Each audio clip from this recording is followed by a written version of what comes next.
meu nome é Débora, eu sou médica veterinária, formada pela Unip. Tenho essa clínica, Patinhas e Companhia, onde eu atendo e dou suporte aos meus pacientes, né? E hoje eu fui convidada para falar um pouquinho sobre coelhos.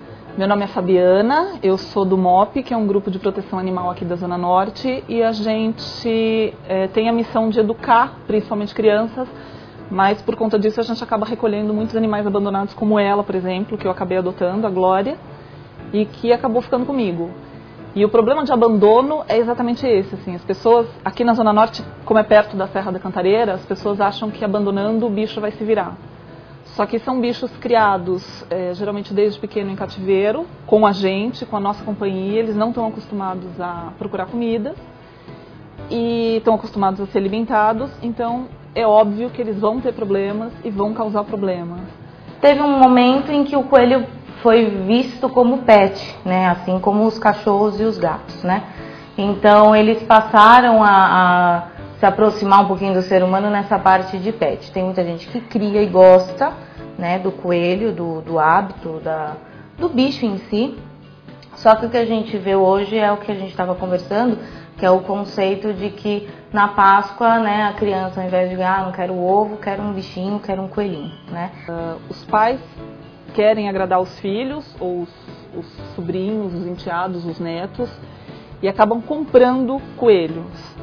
O coelho, assim como todo filhote, é uma gracinha, né? Aquela coisinha peludinha, pequenininha, bonitinha, macia, que deixa mexer. Só que o que os pais não contam é que os coelhos crescem, precisam de cuidados diferenciados, assim, além de são diferentes de um gato e de um cachorro, então eles precisam de cuidados específicos.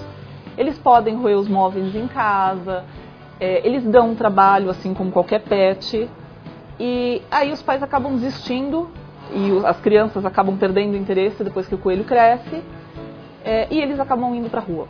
Existem raças, né, de coelhos determinadas aí no mercado. Algumas raças crescem, outras não, né? Existe uma raça que fica muito pequenininha, que na verdade a procura é essa, que o coelho fica mini, né? Só que a gente sabe que do mesmo jeito que existe esse mercado do cachorro que diz, ele vai ficar pequenininho e ele não fica, acontece com o coelho, né? Então, assim, o que acontece é que às vezes o proprietário compra um coelho filhotinho pequenininho e esse coelho vira um coelhão, né? Grande, ele precisa de um espaço para viver, ele precisa caminhar, ele precisa pular. Embora seja um animal dócil, né? Não é um animal agressivo, ele na verdade tem suas particularidades, né? Então, no sentido, por exemplo, de ele não interage com você diretamente como o cachorro, em abanar o rabo, tudo. Embora as pessoas que tenham falam que eles conhecem o dono, né?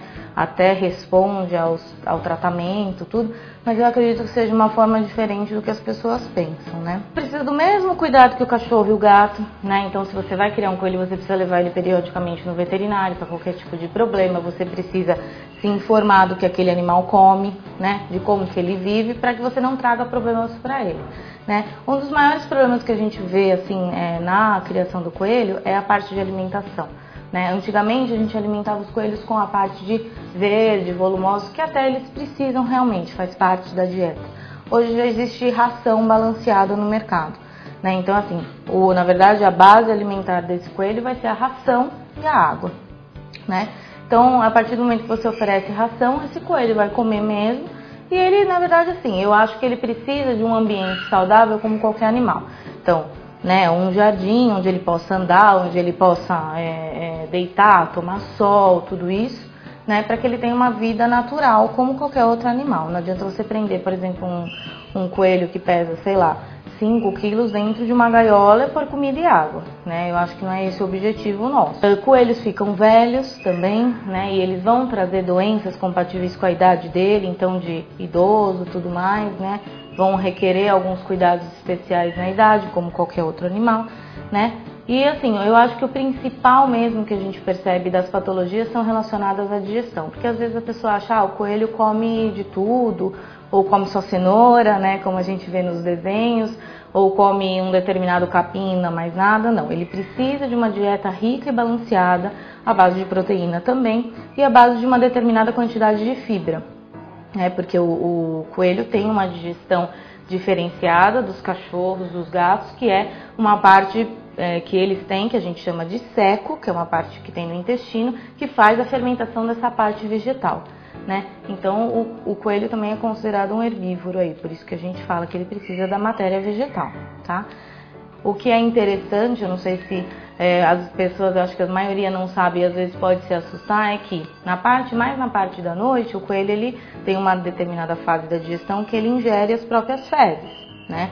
Então o animal vai comer, à noite ele vai teoricamente defecar, na verdade não é uma fezes igual ao final da digestão, mas é uma fezes semelhante, a gente tem o nome de fecaloides, que são semelhantes.